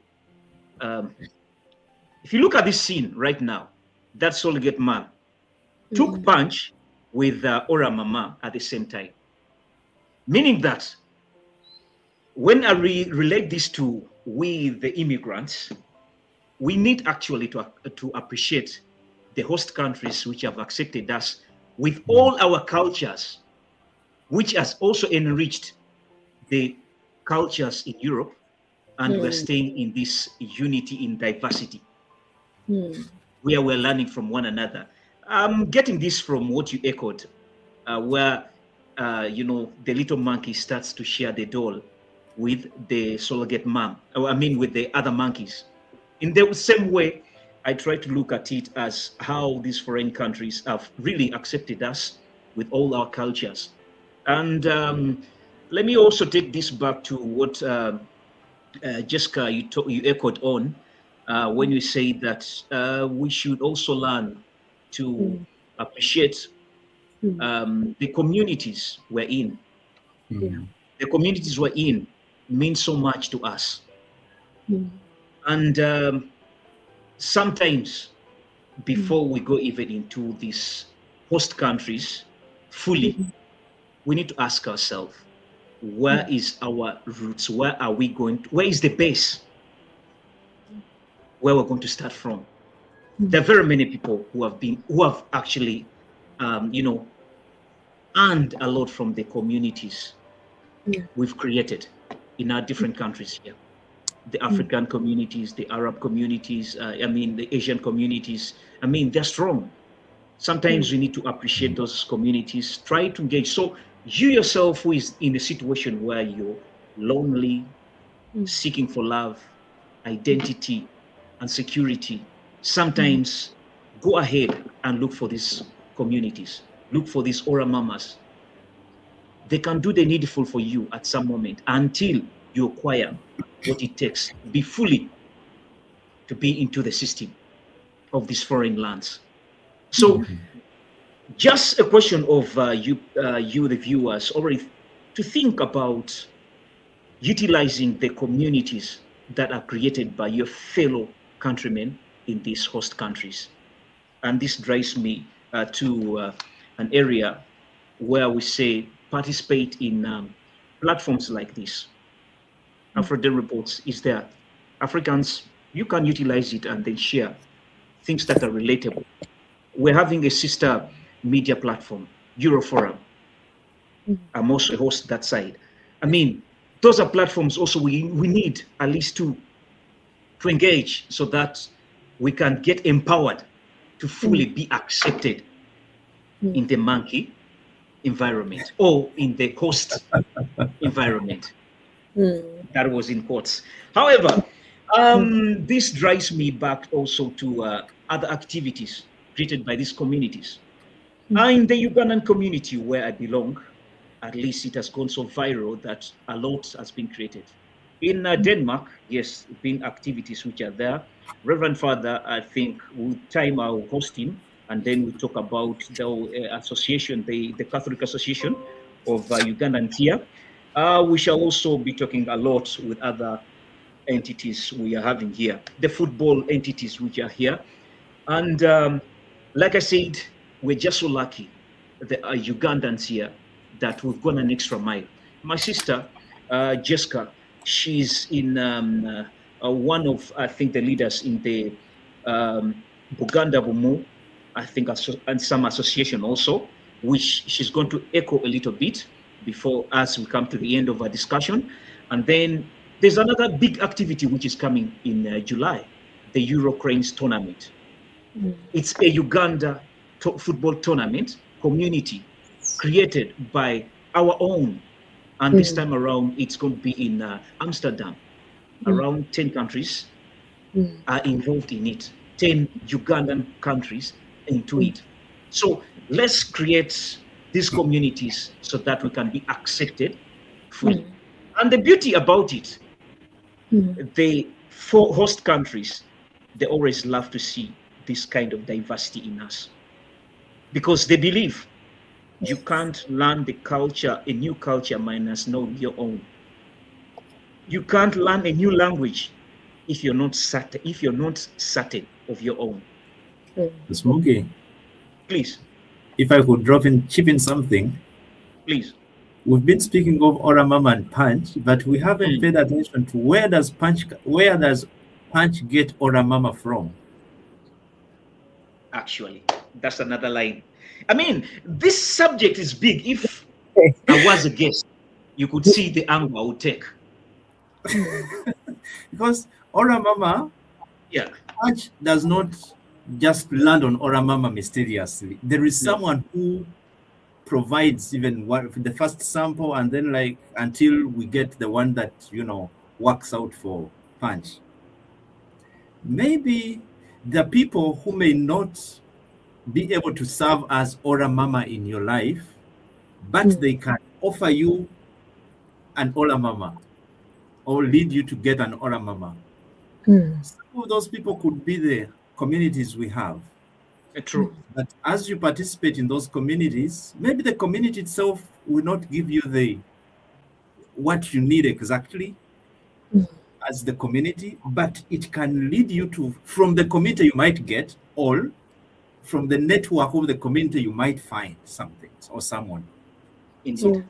That someone somehow struck me as Jessica was speaking as Smugio, that Ora-mama comes from somewhere, and we could see those guys taking care of those animals, those monkeys. That it was through them, I think, that we find Ora-mama, and then Yes. attachment comes. So you never know. Maybe you meet Smokey or you meet Jessica. Maybe it's not Smokey or Jessica to be your Ora-mama, but through Smokey or through Jessica, you can find the Ora-mama. Yes. Sometimes I believe. actually, yeah. Yes, I believe in this life we're not there by our own. These are stories that are already planned. Our life is already planned when it comes to into the religious aspect. For God knows us, He knew us before even we began. So before you know it, we have a mighty Ora-mama that even when you've lost hope, sometimes He comes in when you least expect it, and then He serves Dropping that. those groups, you never know. I'll resort exactly to what you've said, that who gave this punch, that Ora-mama? To him, it might be the biggest Ora-mama. Yeah. Who gave him a sub Ora-mama, the tall. So as humans, there comes a moment when you're alone, but there's the Almighty above, who is the greatest, the biggest Ora-mama, who comes in to everyone who has lost hope. So think about it, give it a reflection, and like I say to the communities as they serve the Ora-mama relationship or duties, it will dive me direct to Lady Jessica and let me know a bit about the Buganda Bumo community or association or event that you're creating, which is coming very soon.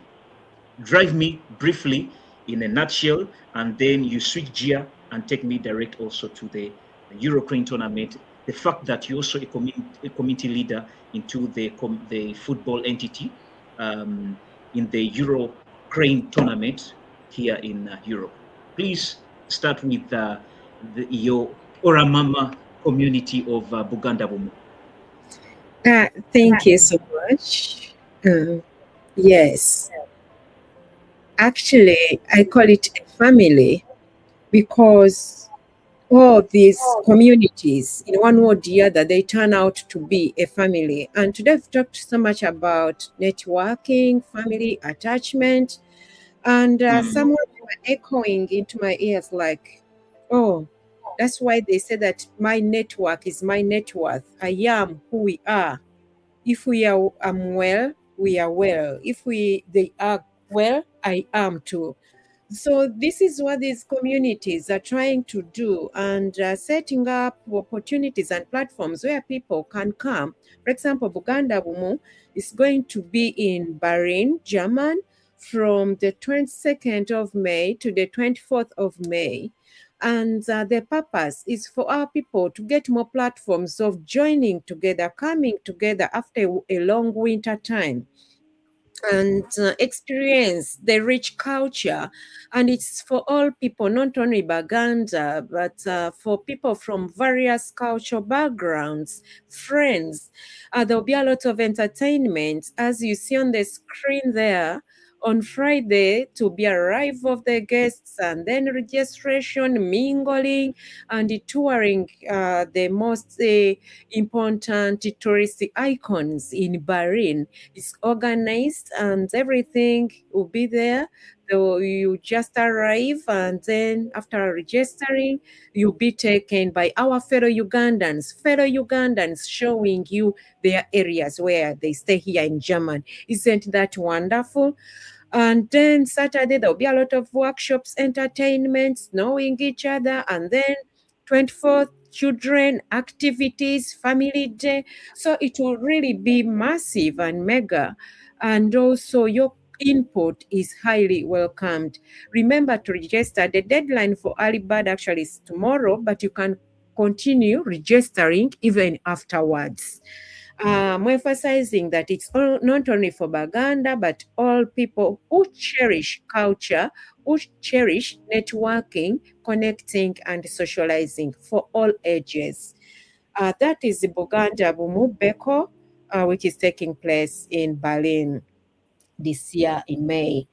And also we go to the tournament, the Eurocranes tournament. This tournament will take place in July, from the 3rd to the 5th of July in Amsterdam, Netherlands.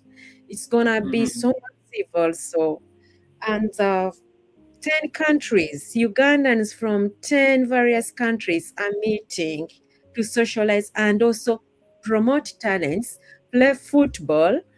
We shall be having a family day on Saturday. We shall be having entertainment. So this is a platform for us to promote our talents. Many people during childhood, they play football, especially young boys. So for me, actually, I'm convinced that all men are interested in football because I grew up seeing everyone, all boys playing football. So this is an occasion for all men. Men don't miss this really seriously. And not only men, even us women, actually, we always have like supporters match. We play football there. And children get to interact. There will be a lot of activities for children. We have a barbecue and family day on Sunday, meeting other Ugandans, interacting, meeting maybe your future boss there. Who knows? So you come. If you have something you're selling, the telephone numbers are there, the contacts. You contact them and they'll give you opportunity. They provide, actually here it's providing a family platform for you. They are providing market. They are promoting talents. And I mean, also, we are giving back to these societies because, as the Reverend Father mentioned, that sometimes when these people see us, it's normal, it's human to be skeptical to something they don't know. But when they see us as Ugandans engaging in such useful aspects that contribute to our nation, to their nations also in positive ways, it's very, very good. I realized in Finland, as we are playing, many people from Finland came there, the journalists, they were taking photos and doing this and that, and they were like, oh, in the beginning, some of them were skeptical. What is this? Many Africans in one place, but then they realized we are doing something that themselves cherish a lot, and they were giving very warm and positive feedbacks. So don't miss listening yourself firsthand to those warm feedbacks. You come and partake, come and play football, take contact with your team in your respective country and see if you can participate. We are looking for volunteers. This thing is mine. It's yours too. It's for all of us. Come and feel free to ask, where can I help? And especially when we are there, you just be observant. Reach out. Can I help here? Can I do this? Can I do this? Because it's you and me who makes it be really something that we cherish and be proud of. So you come ready to enjoy, come ready to participate, and give a helping hand. Come and be the Ora-mama of this tournament. Thank you so much. Indeed, thank you very much, Lady Jessica, to give us for giving us a reflection of our communities, what they've really done in the might way. That's the Buganda Bumu, which is going to be in German, and then Berlin. It's a nice place to have an experience. I've been there personally, and I really loved the whole experience. You go and see how those the scenes really are, and mostly what I liked are those bears which are there. I mean, those statues, they're really so nice. And in Finland, it was also mighty and it was really nice. So those who missed whatever was in Finland, let's catch up also in Amsterdam. It's another place where to be. Please go and involve in such activities.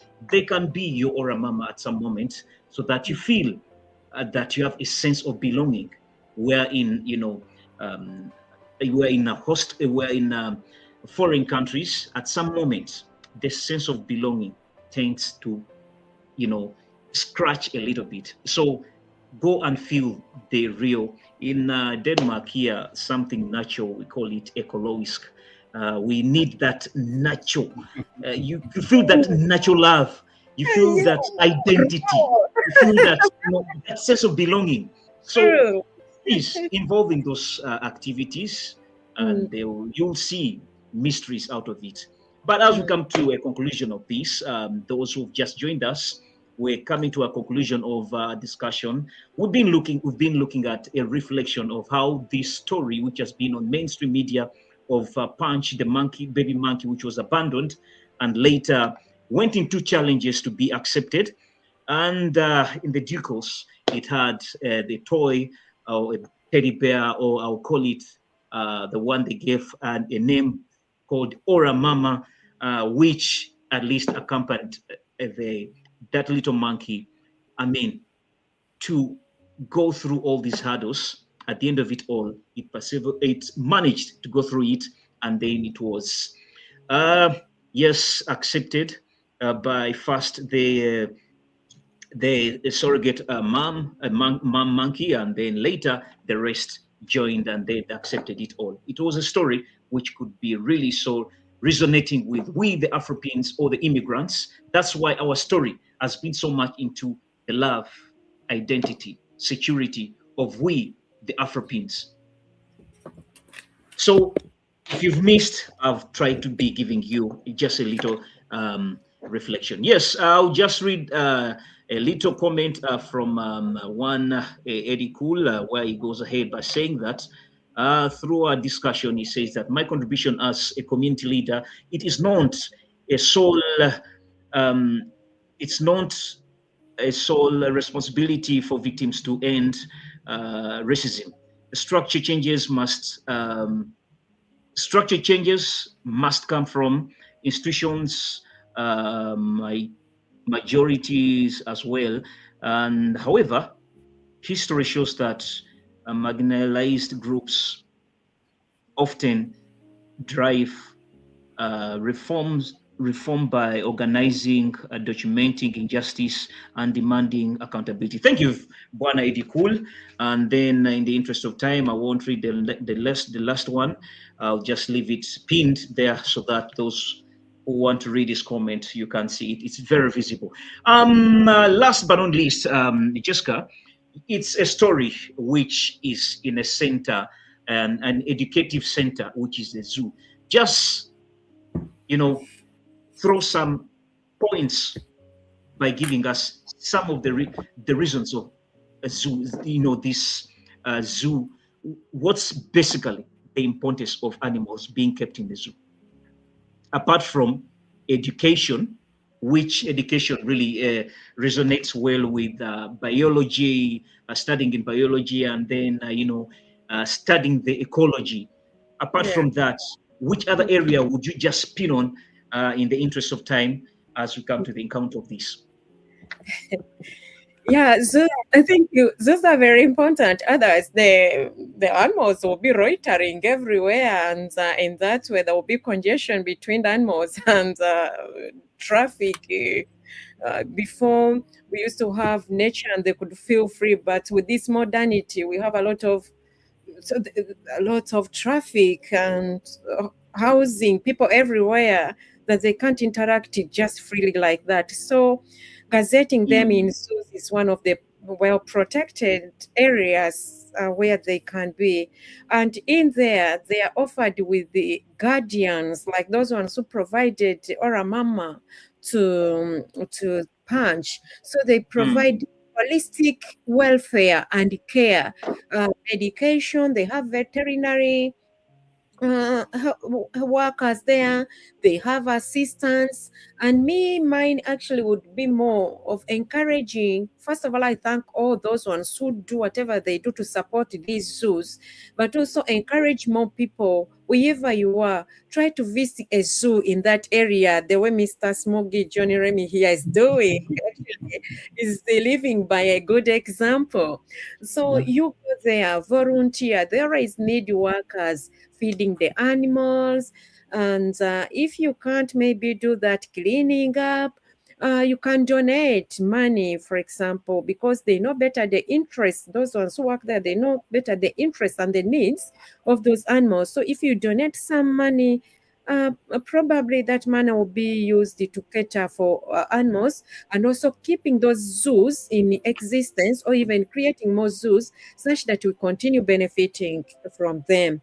The benefits of these zoos are so much, for example, ranging from educational, providing us education and research platforms, to us knowing how these animals, probably would be seeing them just in books and on internet, but you go there and physically learn how they live. We reach out to their spaces. So I mean, this, and it's part of nature actually. As humans, it's our responsibility to keep, protect, and care for nature. So with the such zoos, whatever you do is really contributing hugely to nature. Thank you. Well, just additives like the way you said, education, research. Yes, it's also at center of because I happened to be in that's Copenhagen Zoo. While I was there, and then I happened to be there, and then what I saw was more of it's another breeding place, breeding program basically. Also done from there. If you look into habitat preservations, you know, most of the times, case in point in Africa, where we see sometimes deforestation, where we see poaching, we tend to lose certain species. So when you have, you know, these centers, they help at least to preserve these kind of species, so that at least they don't just vanish like that. When it comes to economically, these people are really earning a lot from this, away from taking it as a family entertainment, going to visit like tourists, but still as a government, economically, it's earning from that. But other than that, we've just come to a conclusion of our show. I just want to get your last parting shots, and then in Danish we say farewell, that mueraba or bye bye. So I would love to get your parting shots, Jessica. And for some reason, I know where I'm leaving the Reverend Father to be the last person. So Jessica, give us your parting shots, and yeah, and then we see. Thank you. As I mentioned in the beginning, that this topic is too rich. Actually, it's such a golden topic and so broad that can't easily be exhausted completely in one discussion. But I'm so thankful to both of you, our host and my fellow discussant, for the creativity, the humor, and the fun, and a lot of knowledge and expertise and experience that you've brought into this. Personally, I have learned a lot, and hope that our listeners and those ones who be watching it later also learn the way I have learned, and hope that you also maybe have learned one or two things from what I've shared. Thank you so much for always entrusting me to come and at least make mistakes here. You're giving me a platform to be and a strong sense of belonging. While we are discussing about family, I was looking at the two of you here on the screen, and I was already seeing a staunch family for me. Indeed. This is actually learned by doing. We've been learning, but also exercising it. So, Reverend Pastor, I'll be disturbing you. I'm so grateful that now I've gotten a new family. This one is already my family, but I really like it that this show is so living. And I like actually the creativity you bring in, showing us examples. You've just shown us while you were in the view. So these are things that we don't just fantasize. This is not fantasy, but these are things that we live, situations that we live, circumstances that we go through every day. I don't want to say so much, but I really humbly beg that you allow me wish my young sister a happy birthday today. Allen Mrs. Baylis, happy birthday, dear. Thank you so much for being a good family to me. Love you so much. Indeed, it's what amazing. Towards the end, you express love to the little one, which resonates well with our area of discussion. Yes, Reverend Father, for some reason, I make you the last person because njagala otuwa omukisa ate kyonna atuumamu okusimbe. But anyway, away from that, yes, to the viewers, it's Reverend Father Simon Peter, and for those who would love to get him more, he's in Denmark, Copenhagen, and yes, Abela Mukerezia. So feel free to always, if you want to reach out to him, yes, we can always connect. And in the rain season, we're soon having him at least to give us a message when it comes to this Lent season, which we want also to relate, because these are the times we have to reflect to the Ora-mama, the Almighty God. So that's why I'm just chipping in is to let you know that very soon, or maybe next week, we shall be having him so that we can also go into that angle. And then we see African Reports is a versatile platform where we go political, we can go sports, we can go entertainer, we can go, like today we're just looking, it's just a random talk, and on the Afroden edutainment fragments where we're dealing at, the ongoing issues, and we pick what we can share. So we shall say we're not the best who are here on the panel. We believe that we're also learning from one another, and the fact that with the Reverend Father, he just chipped in, and I appreciate the fact that when I called upon him that, hey, Father, I need your take on this, he just said, yes, let's go for it. Smoggy, let's go for it. But this comes also with a strategy. I already created him as another Ora-mama. So sometimes it's easy for us to connect with the people we always relate with. Thank you, Reverend Father. Your parting shots, and then we'll call it a wrap. First of all, I would like to thank you, Smoggy and Afroden, for, first of all, creating the platform where we can meet and exchange ideas. Yes. And I think if we have to be Ora-mamas back home and here, we have to have a space where we share ideas. I think this is very important. So thank you so much. Thank you to the administrators and administration and all who make things happen. And thank you particularly the host. Thank you so much, Jessica, for the wonderful take on this Ora-mama thing and your expertise in your field. Yes, we need more people like you. Thank you. You enrich us with your knowledge and wisdom. And then you can help us to become better. Find a shoulder to lean on. Sometimes it's the knowledge actually you need. I think if you live in Denmark, you discover that if you don't know, you've already lost. And it's back home, knowledge is power may not apply so much. I think connection is more of power, but here knowledge is real power. If you don't know, you lose, you miss. So thank you so much for the knowledge, and thank you, Smoggy and Afroden, that we can share this together. Two parting shots. One, be an Ora-mama. If you cannot find one, be one. Wow. And two, be kind. You never know that for that day, your smile might be somebody's only Ora-mama. You never know what people are going through, so many things. Oh, yeah. Just a little, a bad joke can kick someone off balance. Be kind. Yeah. I think that is even good for us during this season of Lent. Not that we should only be kind during Lent, but rather we should be more conscious of the other. Yes. Of those in need and those struggling here and there.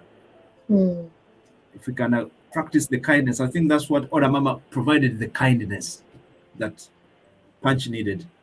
Hmm. Well, it's it's interesting that Punch is the one pulling Ora-mama. It's not Ora-mama carrying Punch.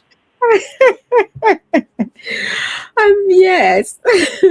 And it's not even that we need something extra, but we just need something where we can hold.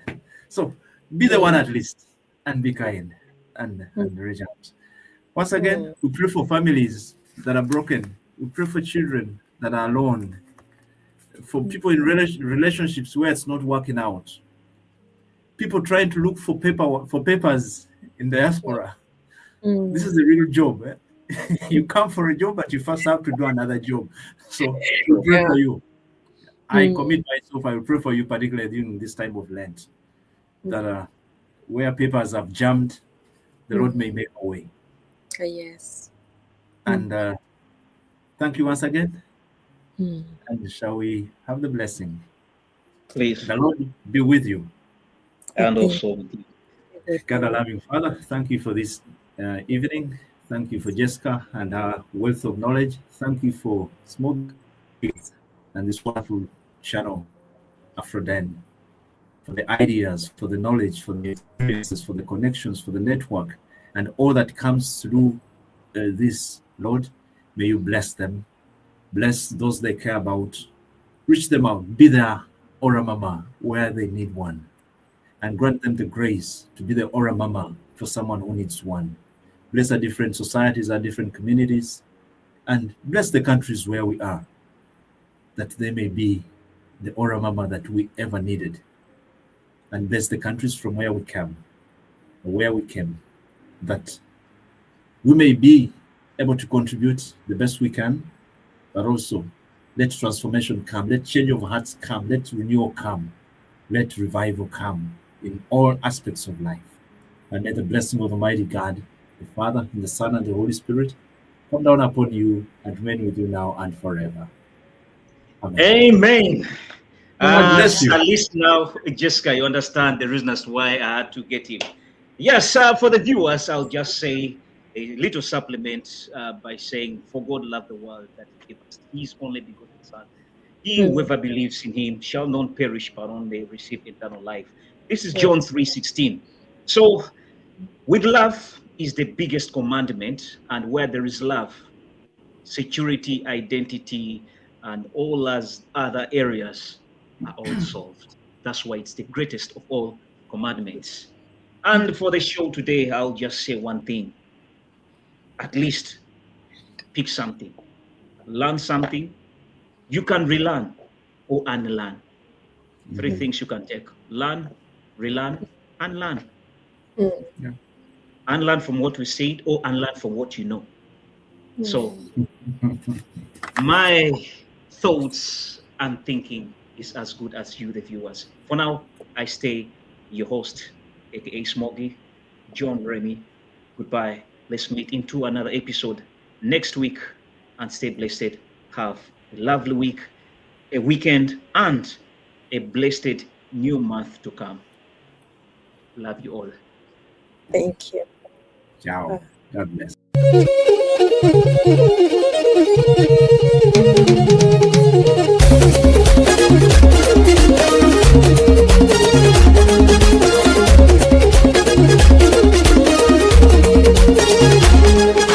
Okwebazangako eyakuyamba munnange nakukwata ku mukono nakuyimusa. Okwebazangako eyakuyamba baba nabako wakutuusa. Leero nzize kwebaza oba nkuyite kusiima eri abalina emitima egirumirirwa.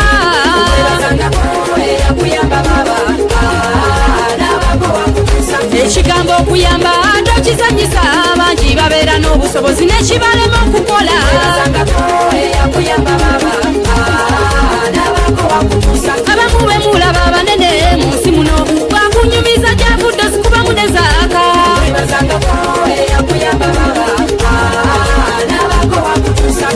Abangi kwabo bafiirwako abazadde ku myaka emimpi ddala, wamma tunuulira obulumi. Abalala basalawo n'okuddukira ku nguudo